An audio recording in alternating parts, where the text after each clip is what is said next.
a difficult time in my country, facing challenges. I would not have come, but because I feel that there are some very urgent problems which the world must address. So first of all, I start with climate change. So many leaders have talked about climate change. But Mr. President, I feel that there is a lack of seriousness. Perhaps world leaders some of the leaders who can do a lot, do not realize the urgency of the situation. We have a lot of ideas, but as someone said, ideas without funding is mere hallucination. Pakistan, I'll give you start with my own country. Our country is amongst the top 10 nations in the world which are most affected by climate change. We depend upon our rivers. We are mainly an agricultural country. And 80% of the water in our rivers comes from our glaciers. The glaciers not just on the Pakistani side, even India. The 80% of the water in Ganges and the Indian rivers also comes from the glaciers, from the Himalayan glaciers, Karakoram, Hindu Kush. And these glaciers are melting at quite a rapid pace. We detected already 5,000 glacial lakes in our mountains. And if this keeps going, if nothing is done, we are scared that humans are facing a huge catastrophe. In my country, when my party came to power in the province of KP, we planted 1 billion trees in 5 years. Now we've set ourselves a target of 10 billion trees in Pakistan. Idea being to counter the effects of global warming. But one country cannot do anything. This has to be a combined effort of the world. My optimism comes from the fact that humans, the Almighty has endowed humans with great powers. We can do anything, provided our survival instinct is stirred up. And this is really what I hope that the United Nations will take a lead in this. There must be more emphasis. Richer countries must be pushed. Countries that are mainly responsible for greenhouse gas emissions. They must be pushed because our country contributes minuscule amount to greenhouse gases. So I feel that the United Nations must take leadership in this. My second issue for me right now is even more critical. Mr. President, every year, billions of dollars leave the poorer countries and go towards rich countries. Billions of dollars siphoned off by the ruling elites of the developing world.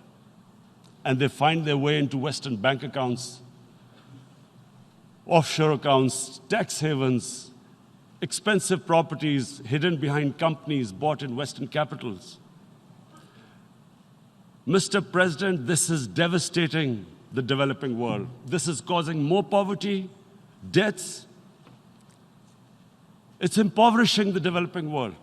The difference between rich and poor countries is growing because of this. Money laundering, which happens because money leaves the poorer countries into rich countries, is not treated the same as, for instance, money from drugs or terror financing. the seriousness which terror financing and money from drugs, the way it is treated, it's not the same. The way the poor countries are being plundered by their elites. It's not happening. In my country, when I took charge of our government a year back, in the 10 years preceding that, our total debt went up 4 times. The debt we had accumulated in 60 years, just in 10 years, it went up 4 times. As a result, the total revenue we collected in 1 year, half of it went into debt servicing. How are we going to spend money on our human beings, 220 million people, when half the money is going into debt servicing? Because our country was plundered by the elites, the ruling elite. And easily they could get the money out. And when Mr. President, we located properties in Western capitals bought by this money through corruption and money laundering, located the properties of these corrupt leaders, we find it so difficult to retrieve it. That money, if we retrieved that money, we could spend on our human beings. But it's so difficult. The laws protecting these criminals. We do not have the sort of money to have expensive lawyers and spend millions and millions of dollars. We need help from the rich countries. And Mr. President, it's critical. The rich countries must show political will. They cannot allow this to happen. How can the poor countries spend money on human development, which the United Nations asks, SDG? How are we going to do it when this money can easily leave our countries? So, unless the rich countries intend to build walls to stop economic refugees coming as we see right now, they must take action. They must take action now. It must be a deterrent. Corrupt ruling elites should not be able to take money out easily and park it into foreign bank accounts and into these properties abroad. And I never understand why. Why do we have these tax havens? Why is this allowed? Why shouldn't rich people pay taxes? Why is it legal to have these tax havens where you have these secret accounts? Because, the world is changing. The population of the world is growing. Sooner or later, you're going to have a crisis. If the poor get poorer and the rich get richer, there is going to be a crisis sooner or later. So this is my second point. I hope that the United Nations takes a lead in this. It involves the IMF, the World Bank, Asian Development Bank. They must find a way of stopping this plunder of the developing world. My third point is Islamophobia. There are 1.3 billion Muslims in this world. There are millions of Muslims living in other countries, European countries, and the US as minorities. Islamophobia, since 9/11, has grown at a pace where it is alarming. Human communities live together. There should be understanding amongst them. But Islamophobia is creating a division. Muslim women wearing hijab, it's become an issue. It's become an issue in some countries. Hijab is some sort of a weapon. A woman can take off her clothes in countries, but she can't put on more clothes. How is this happening? Because of Islamophobia. And how did this Islamophobia start? After 9/11. And why did it start? Because certain Western leaders equated terrorism with Islam, Islamic terrorism, radical Islam. What is radical Islam? There is only one Islam, and that is the Islam we follow of Prophet Muhammad sallallahu alaihi wasallam. There is no other Islam. Radical Islam, Islamic terrorism, what message did they send to people in the West? And why is there Islamophobia? How is a person in New York, in the Midwest, in the US, in European capital, how is he going to distinguish between who is a moderate Muslim and who's a radical Muslim? Because terrorism has nothing to do with any religion. This Islamic terrorism, Islamic radicalism, and sadly used by leaders, this has been the main reason for this Islamophobia.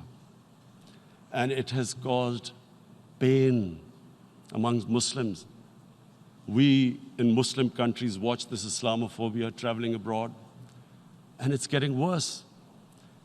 And may I just say, Mr. President, that in European countries, it is marginalizing Muslim communities. And we all know that marginalization leads to radicalization. Some of the people who ended up as militants in Syria and other places were from marginalized Muslim communities. And my point here is that we must address this issue. I'm sad to say that we Muslim leaders have not addressed this issue either. After 9/11, when this thing came about war against radical Islam, rather than Muslim leaders trying to explain to the West that there is no such thing as radical Islam, in all human communities, they are radicals. They're liberals and rest are moderate. All human communities, Christians, Jews, everyone has it. But Islam is not radical, neither Judaism, neither Christianity, neither Hinduism. No religion preaches radicalism. The basis of all religion is compassion and justice, which differentiates us from the animal kingdom.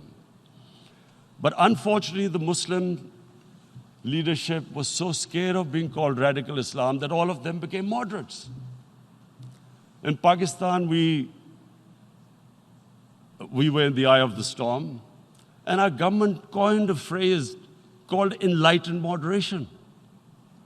No one knows what it meant, but everyone started putting on Western suits that they were moderates, started speaking. Even those who didn't know English would speak English because they were moderates. No one had a clue what it was, because we, in the Muslim world, did not explain to the West that there is no such thing as radical Islam. One of the reasons why, after 9/11, Islam was supposed to be equated with terrorism was suicide attacks. Because the 9/11 bombers did a suicide attack, all sorts of theories came up that the Muslims are involved in suicide attacks because they will get virgin in heavens. Some came up with, what about women, suicide attackers? So this bizarre thing happened. No one explained. Suicide attacks and Islam were equated. No one did research that before 9/11, the majority of suicide attacks in the world were by Tamil Tigers, who were Hindus. No one blamed Hinduism, and quite rightly. What has Hinduism got to do with what desperate people were doing in Sri Lanka? We all know we've seen films about Japanese kamikaze pilots at the end of the Second World War doing suicide attacks. No one blamed the religion. But here we were, trying to prove we were moderates and not explaining to the West. But the most important thing I wanted to say here today, in explaining this Islamophobia, Mr. President, and I feel it's very important because I've spent because of I played professional sport in England. I spent a lot of time there, so I know how the Western mind works and how West views religion. So where the misunderstanding about Islam came, and one of the reasons it caused Islamophobia. That was in 1989. This book was published, maligning, insulting, ridiculing our Prophet Muhammad sallallahu alaihi wasallam. And there was a reaction in the Muslim world. The West couldn't understand what was the problem.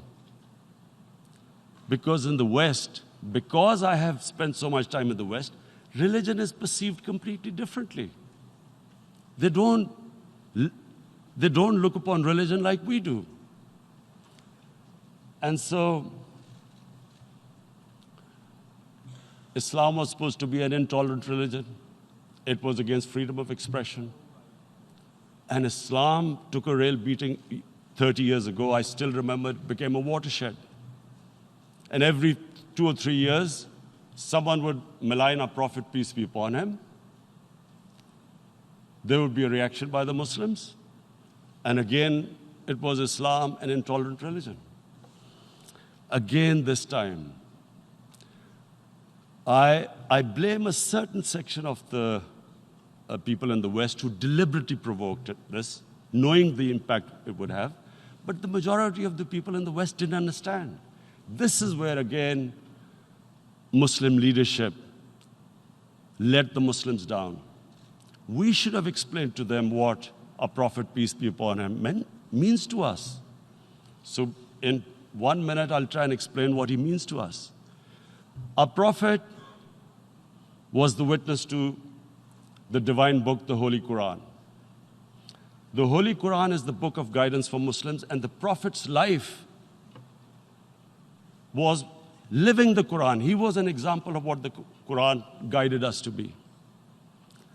So he is the ideal we all try to get to. The Prophet created the state of Medina, the first state in Islam. That state was the basis of a Muslim civilization which became the predominant civilization for the next 700 years. And what was that state? I hear such strange things about Islam, that it is against women, it's against minorities. The first state of Islam in Medina, it was the first time a welfare state was set up. The state took responsibility of the weak, widows, orphans, poor people, handicapped. It taxed the rich, spent the money on the poor.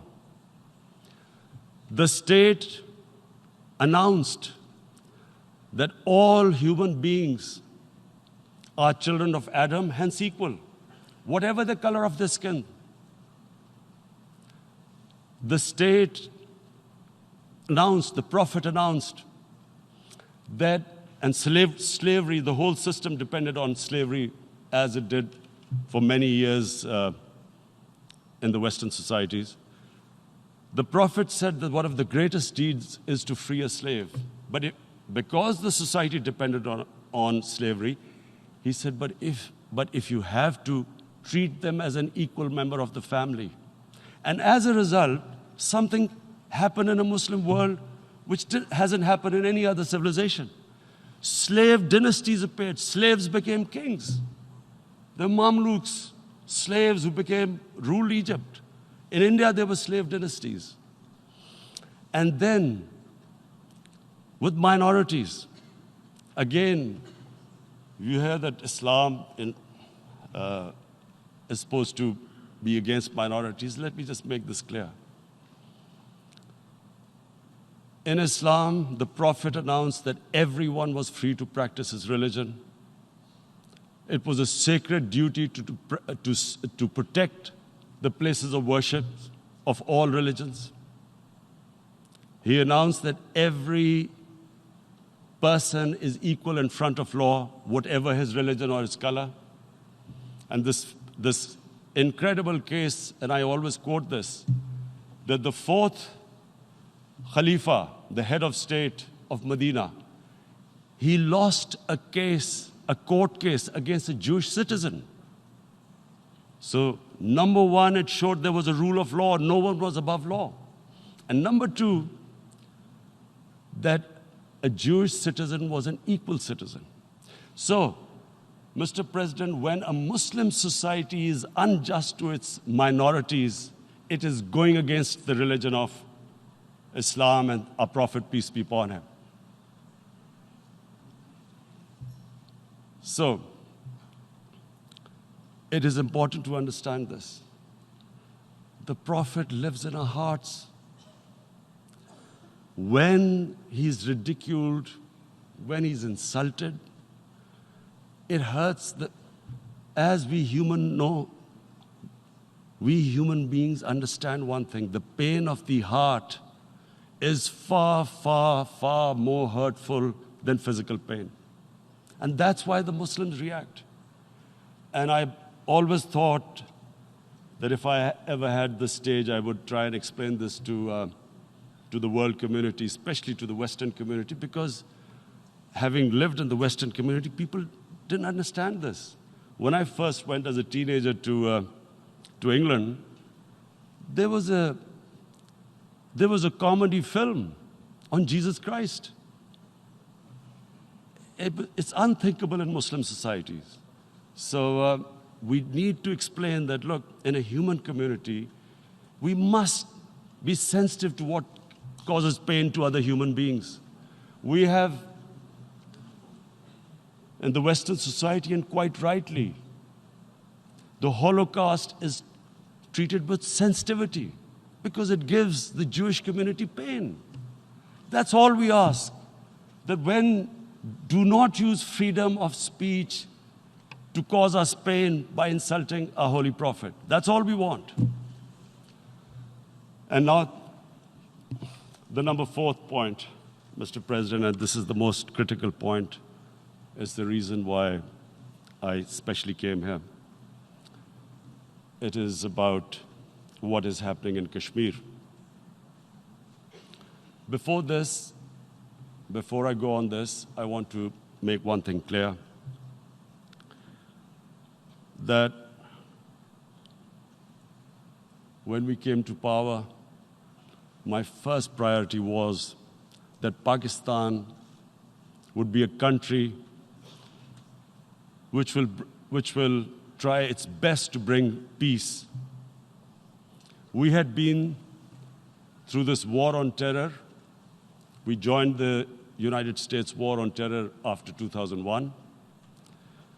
And Pakistan went through one of its worst periods where 70,000 Pakistanis died and over 150 billion was lost to our economy.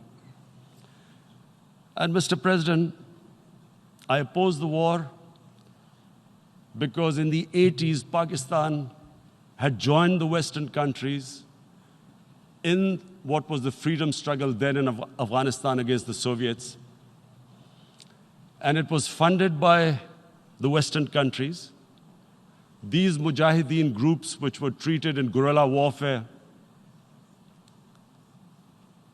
were trained by Pakistan Army, funded by the Western countries, and especially US, and they waged what was a freedom struggle in Afghanistan. The Soviets called them terrorists. We called them freedom fighters.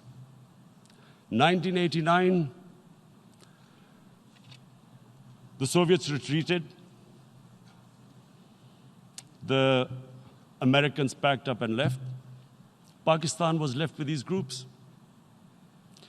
Come 9/11, Pakistan joined the United States in this war on terror. And now our government was supposed to, the reason why I opposed joining this war, because here we had indoctrinated them in jihad, meaning freedom struggle against foreign occupation. Now, because we had joined the US, and the US had occupied Afghanistan, now we were supposed to tell them that, no, this is not freedom struggle and jihad, it's terrorism. So that's why I tried to tell then government that, stay neutral because you will have leverage over them. You will be able to control them. But if you join them, you become collaborators and they will attack you, which is what happened. They turned against us. We went through a nightmare. 70,000 people killed in a war we had nothing to do with. No Pakistani was involved in 9/11. Taliban were in Afghanistan. Al-Qaeda was in Afghanistan. What had we to do with it? 70,000 Pakistanis died. So when we came to power, we decided that we would dismantle what was left of these groups. And this decision was taken not just by us, but by all the political parties in Pakistan. Unfortunately, they didn't implement it. So we came to power, we decided to implement it, and we dismantled whatever was left of the groups. And I know that India keeps accusing us that there are these groups there. I would like the United Nations to send observers, see for themselves what we've done. No Pakistani government would have dared to do this because it would have created strife.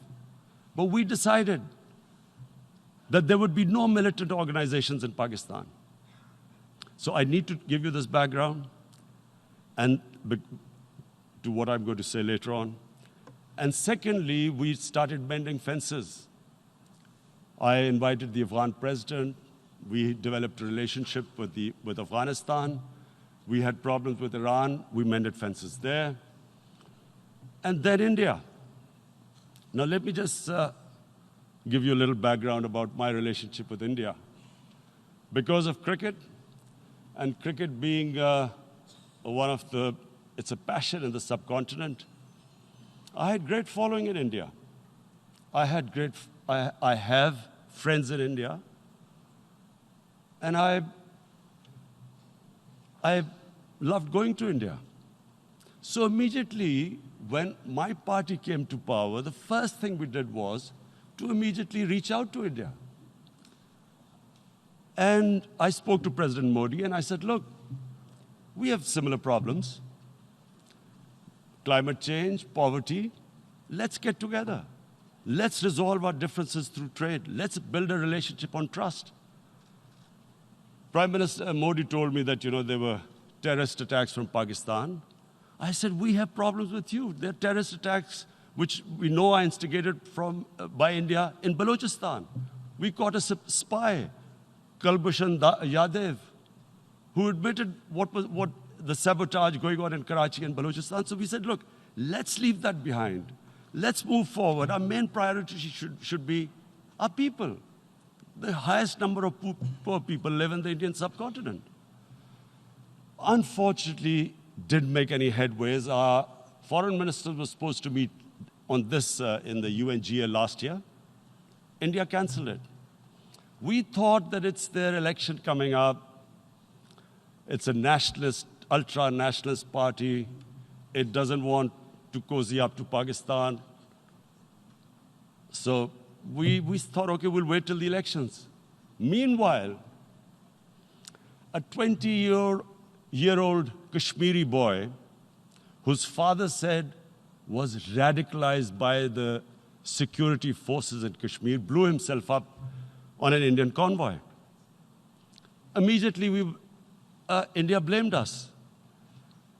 I spoke to the Indian public on television. I said, if you give us any iota of proof, we will immediately take action because we've clamped down on these groups.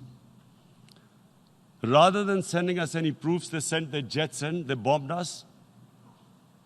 We retaliated.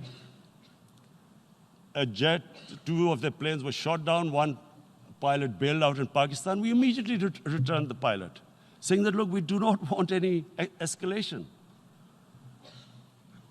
Rather than taking that as a peace gesture, the entire campaign, almost the entire campaign of Mr. Modi in the election was how he had taught Pakistan a lesson that jets had killed 350 terrorists. Complete lie, they had just killed about 10 trees of ours, which was quite painful given that we are growing all these trees. He then,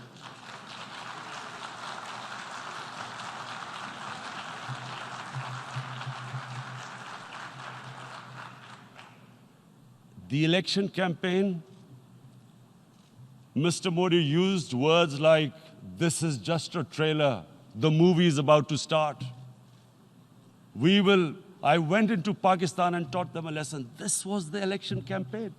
Okay, so we thought, us politicians make all these statements to win elections. So, okay, after elections, we'll get back to our normal relationship. Well, the moment the elections ended, we approached India. No response, but then we discovered they were trying to push us in the FATF blacklist to bankrupt us. That's when we realized there was an agenda. And that agenda became obvious on the 5th August when India went against 11 United Nations Security Council resolutions, which say that Kashmir is a disputed territory and the people of Kashmir have the right of self-determination. They went against that. They went against Simla Accord, which is about bilateral, sorting out our differences through bilateral means, went against that. They actually went against the Indian Constitution. Illegally, they revoked Article 370, which gave Kashmir the special status. They got an extra 180,000 troops there. Total number of security forces in Kashmir now are 900,000. And they put 8 million people of Kashmir under curfew.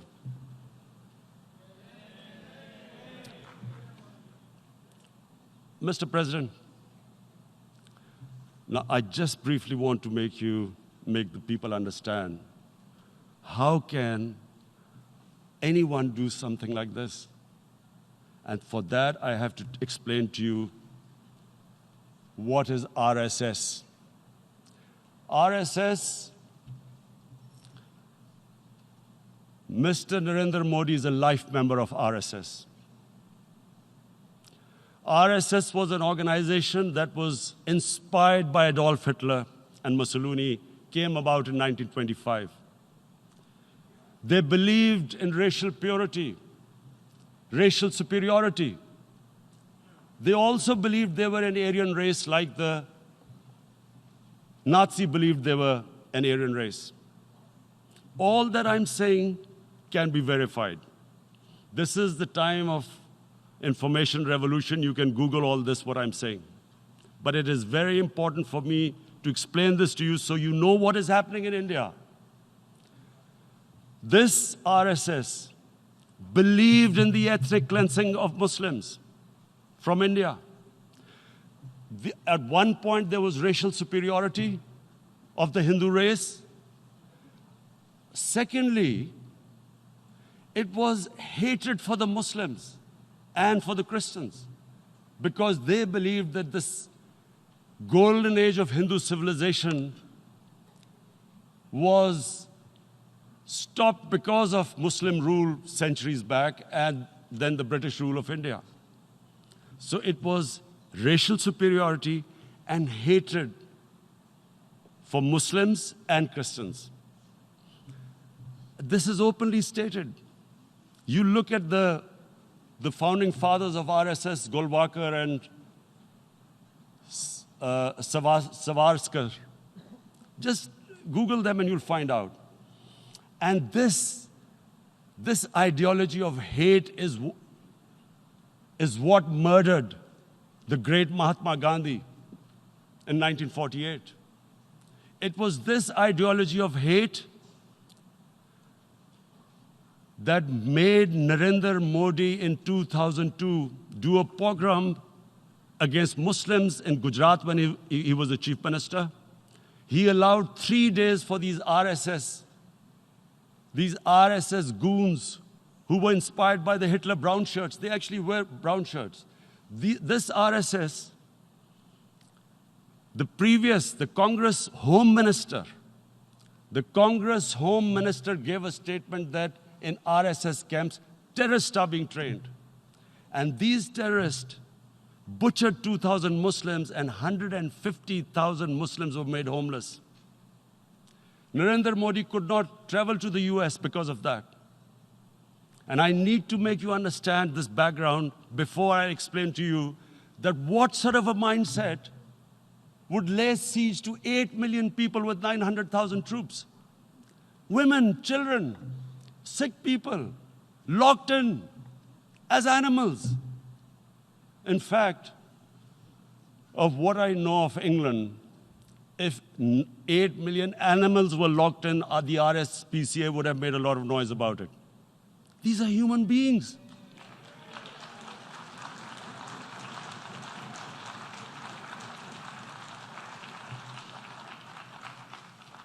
And Mr. President, what comes with racial superiority, these illusions of Aryan superior race, is arrogance. The two go together. And it's arrogance that makes people make mistakes and do stupid things. Cruel things like what Narendra Modi has done. It's sheer arrogance. And it's arrogance that has blinded him from the fact that what is going to happen when the curfew is lifted? Has he thought about it? This hasn't been thought through. What is he going to do when he lifts the curfew? Does he think that people of Kashmir will quietly accept the status quo because India has changed the constitution and taken away the special status? They'll accept that? Mr. President, 100,000 Kashmiris have died in the past 30 years because they were denied the right given by the United Nations, the right for self-determination. 100,000 have died and 11,000 women have been raped. There are two United Nations human rights reports on this. The world hasn't done anything because India is a huge market, 1.2 billion people. Sadly, the material prevails over the human. But this has serious consequences. Again, I repeat, that's why I'm here. Look, what is going to happen when the curfew is lifted will be a bloodbath. The people will come out. There are 900,000 troops there.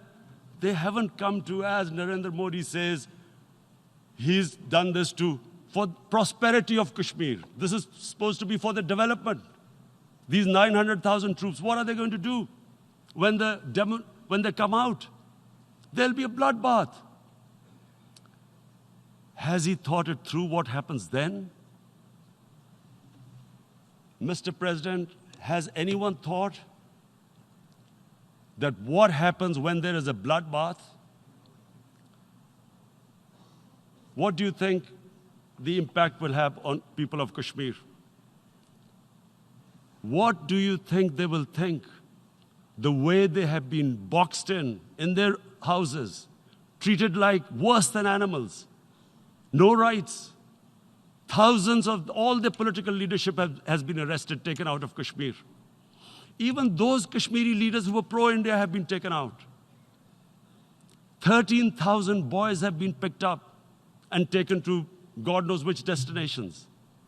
So what do they think? What will the people of Kashmir do when they lift the curfew? They will be out in the streets. And what will these soldiers do? They will shoot them. They've already used pellet guns, blinded young boys. In the last 6 years, the 5 years, the oppression that has gone on in Kashmir. And so, Kashmiris will be further radicalized. Mr. President, there will be another Pulwama. And guess what? India will blame us. They're already blaming us. They're saying all this is happening because of Pakistan. One of their defense ministers said, there are 500 terrorists lined up on the border to go in. Why would Pakistan send 500 terrorists when there are 900,000 troops? What impact are they going to make? What will they do? And why would? Don't we know that the moment there is some terrorist attack, all that will happen is there'll be further cruelty and oppression of the people of Kashmir. We will just give the 900,000 troops to further crush the people of Kashmir. And then we'll give the Indian government an excuse that, look, Pakistan is a terrorist state, and this mantra that has gone on, Islamic terrorism. The moment you use this catchword, Islamic terrorism, the whole world turns away. No one talks about human rights. You can do whatever you want, which is what has happened in Kashmir, because they keep using this word, Islamic terrorism. And this is what they're doing right now. What do we benefit from further increasing the cruelty on the people of Kashmir? And why would we want this? But there is no other narrative left for India. As when they lift the curfew, whatever happens, Pakistan will be blamed, and there is always a danger of another Pulwama. They might come and bomb us again, and then another cycle might start. And what does Narendra Modi think? That 180 million Muslims of India are thinking right now. Aren't they watching these Kashmiris stuck inside for 55 days they've been stuck in? Aren't they watching? What do you think? Don't you think that the Muslims will be radicalized in India? And I'm talking about 180 million people. And when they get radicalized, there will be some incident in India somewhere down the line. Again, we will be blamed. And I'm warning you right now, again, we will be blamed. And Mr. President, what about 1.3 billion Muslims who are watching this? And they know that it is only happening in Kashmir because they're Kashmiri Muslims. This is not happening to Kashmiri Hindus. They know that this is happening because of their religion. So what do you think they will be thinking? What do you think the Jewish community would think if there were, forget 8,000 Jews stuck like this? What do you think Europeans would think? What do we think? I mean, any human community, if their members are stuck like that, what do you think they will think? Are we a children of a lesser God? Is it not going to cause us pain? And then I'll tell you what will happen. People will, in the 1.3 billion Muslims, someone will pick up arms.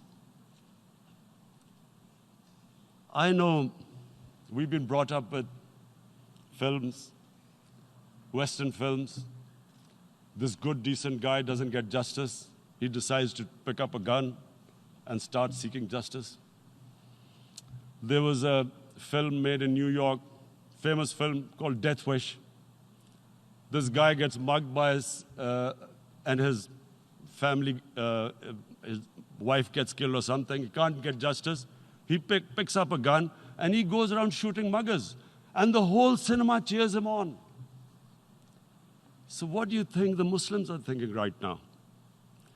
If there is a bloodbath, there will be Muslims becoming radicals, not because of Islam, but because of what they will see, that there's no justice when it comes to Muslims. There were Rohingya Muslims, Myanmar, who are, God knows, almost 1 million people out, ethnic cleansing. What was the response of the world community?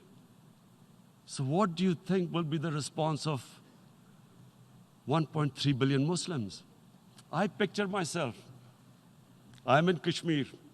I've been locked up for 55 days. I have heard about, and there are rapes, Indian Army going into homes, soldiers. Would I want to live this humiliation? Would I want to live like that? I would pick up a gun. You're forcing people. You are forcing people into radicalization. When people lose the will to live, What is there to live for? And this is what, if you can do this to human beings, you are actually radicalizing people. And so, Mr. President, I want to repeat here, this is one of the most critical times. There will be a reaction to this.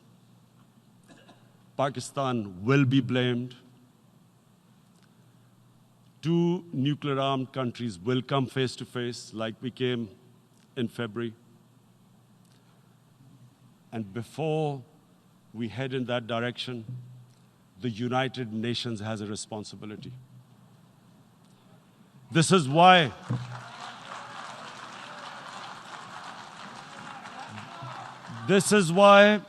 the United Nations came into being in 1945.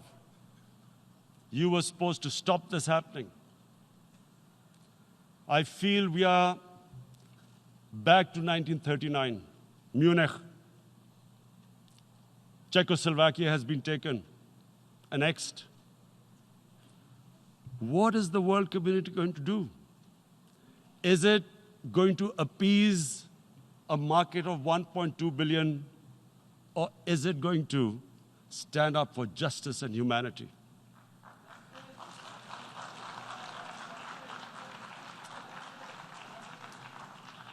If this goes wrong, you hope for the best, but be prepared for the worst.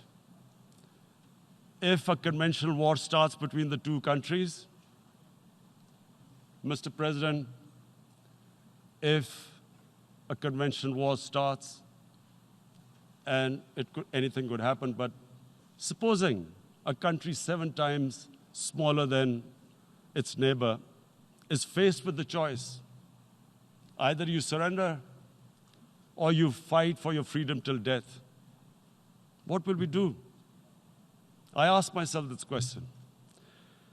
And my belief is, La ilaha illallah, there is no God but one. And we will fight. And when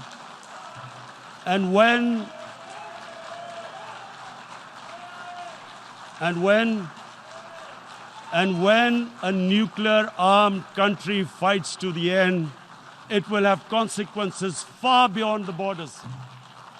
It will have consequences for the world, which is why I repeat I'm here. Because I'm warning you, it's not a threat. It's a fair worry that where are we headed? And I've come here to tell the UN, you've got to, this is a test for the United Nations. You are the one who guaranteed the people of Kashmir the right of self-determination. They are suffering because of that. And this is the time. This is the time not to appease like in 1939 appeasement took place. This is the time to take action. And number one action must be that India must lift this inhuman curfew, which has lasted for 55 days.